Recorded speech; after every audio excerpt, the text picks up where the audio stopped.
What's up, everybody? It's a Big Herc with Prison Talk, and one of our viewers wanted us to make a video about snitches in prison. Well, the thing about snitching is that if you're a rat, eventually it's going to come out, and no matter how much you think you're getting over or getting away with something, neither the COs, the correctional officers, the police, or fellow inmates have any respect for snitches. You're going to get exposed one way or the other, because once you jump on that particular bandwagon, you're stuck. And you got to be a snitch the rest of the time you're in.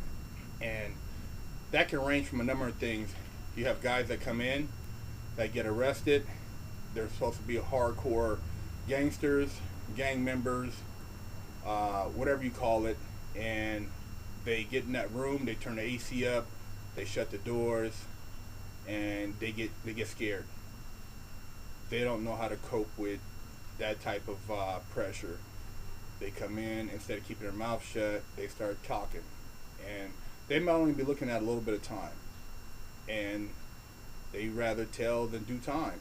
And so these guys make phone calls from jail to try to set people up, or they get released real quick so that they can get out and work.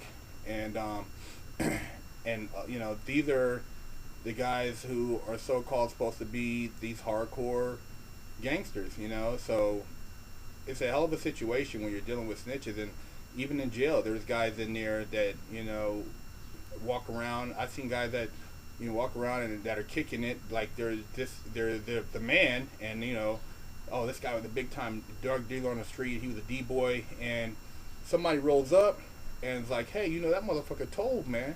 What? He told you? Man, look, I got the paperwork. This motherfucker was snitching. And booyah, gotta roll it up, get your wig split. So, snitches in prison don't have any place. And, you could be thinking it's all laxy-daisy, and somebody finds out and they won't even tell you. They'll wait till you're taking a nap or wait till you're sitting somewhere, and they'll come right behind you and bust your motherfucking head. So don't think that because you told on somebody you're benefiting. If you're going to be in this game, as far as committing crime, hustling, the black market, you gotta be willing to accept what comes with it. I mean, and be able to sleep at night. I mean, and some guys, they're cool with that. They're like, oh man, I don't care about telling, man. I don't give a fuck, boy. But then why you out here putting in the work? Why you out here doing all this dirt, knowing that you're gonna tell? And this is supposed to be your homeboy. And a lot of times these dudes are telling on people they have intimate relationships with. Guys are telling on family members, and it's just sad.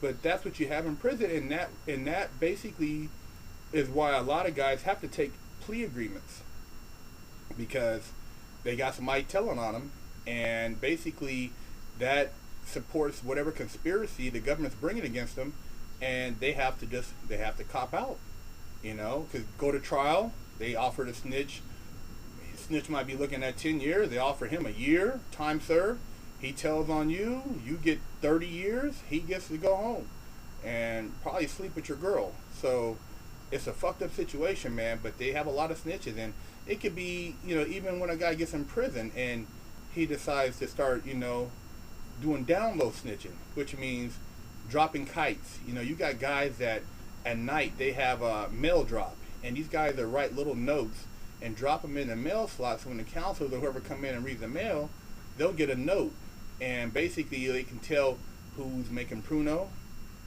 who's gambling, who's hiding drugs, who's doing what. And these guys work for the police in jail, and that's how they do their time. And in exchange for that, they might get cigarettes, they might get coffee, they might get confiscated books of stamps. There's all kind of things that these snitches work for, and some of them are so petty. And then at the same time, you got professional snitches on the street who are making big money selling drugs, and as long as they give the local law enforcement a couple people every month, they can continue to sell drugs. So these guys are actually working informants. They call them CIs, confidential informants, and this is all part of the game. And I'm not sitting here telling you how to carry yourself in the game. I'm just letting you know there's a lot of shit out there. If you're not familiar with, you better get familiar with, because, you know, once you get caught up in the system, you look around and people you thought were loyal or solid aren't what they portray themselves to be. So yeah, snitches in prison, man. They work for, you know, the staff inside, or they do favors for the warden. You know, they might get to clean the warden's office or hang out in the officers' mess hall. You know, get benefits of burgers and shit. This is the type of shit that snitches are selling out for: hamburgers, uh, coffee, cigarettes. You know, preferred jobs. This is all, you know, this is what it comes down to. And a lot of guys that are doing a lot of time, that's how they do their time, and they'll do it on a DL. These guys, you won't even know they're snitches. You know, you just might see this guy look like he's mailing out something and he's dropping a kite, talking about so and so's holding drugs, or so and so brought something in from visiting. You know, it goes down like that, and that's what you have in there. You have a lot of motherfuckers snitching. So if you're doing anything, keep your business to yourself. And before you go in, you know, just know your surroundings. Know the people you deal with. A lot of guys, you know, they get all the tattoos and they look like they're this and that, tough guys, and all that shit don't mean nothing in prison when they get around some real motherfuckers, because, you know, it's all a farce.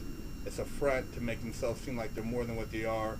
And as soon as they get in that room, and instead of keeping their mouth shut or saying, hey, I have a right to an attorney, I have a right to not incriminate myself, they get to talking, running their motherfucking mouth. And, you know, they get a lot of people caught up. And it's just how the game goes, you know. And, you know, these police detectives, and they're trained at getting guys to tell. And they know that a lot of these guys are going to crumble, you know. They might seem like they're hardcore, but most of them are weed heads or scissor drinkers, and, you know, they get away from the drugs, and they crumble like some old crumb cake. You know, these motherfuckers cannot hold their weight, and it's just how it is. I've seen it repeatedly, and it's just a shame, but that's how it is. So yeah, there's a lot of snitching going on before you get to prison, and when you get to prison, there's a lot of guys still snitching, working for the popos for favors. So just be aware of it, and don't put your business out there. If you got anything good going on, keep it to yourself. And you know, it's just a part of the prison culture, man. You got a bunch of snitches up in there.